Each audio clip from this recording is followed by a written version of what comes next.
They say that there are 3 guarantees in life: death, taxes, and EA putting out another Madden game.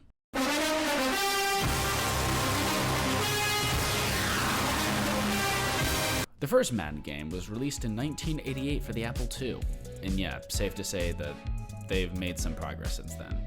I mean, the last time I played a Madden game was Madden 11 for the Wii. But in the more recent years, EA has definitely gotten lazy with their game design.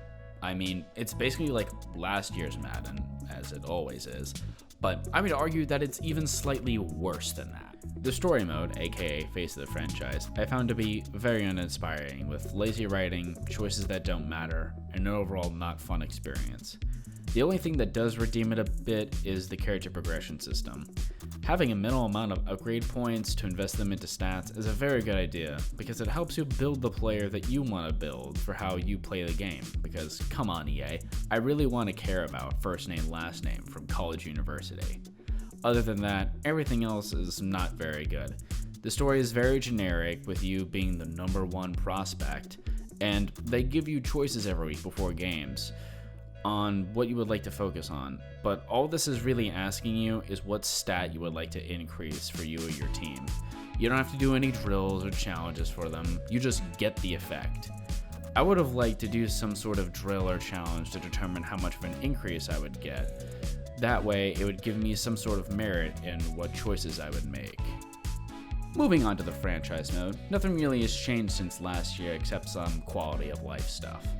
In the most recent update, they really developed the player scouting aspect of the game. You are actually given real scouts, some of which are former players, who you can assign to different regions to scout the different schools. You are also given mock drafts to see who the top prospects are going to be. They have a lot of customization options in regards to how the game plays and how the AI reacts to help you give a more realistic simulation. My main complaint is the lack of customization features in regards to the teams themselves. Like, you can't move a team to New Jersey or make custom uniforms or anything like that. The Yard is a new game type that EA introduced in last year's edition of Madden, where it's like a 6-on-6 backyard football style of game with special rules. It's fine, it's just like regular Madden, but backyard football style. Not really my cup of tea.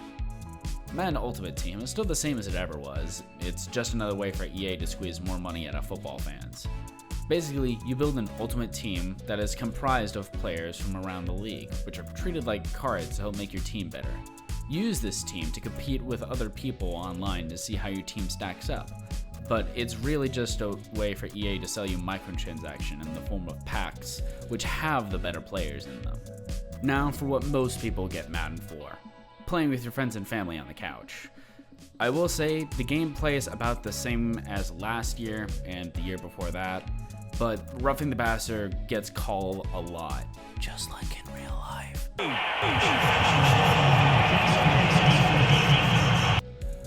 But it's pretty much the same game as it ever has been, but a little bit of an upgrade in the graphics department, I guess. But in my opinion, you still can't go wrong with Madden 11 for the Wii, baby! All I ask from EA is to not do this for the new NCAA game. I mean, literally, just take NCAA 14 and remaster it.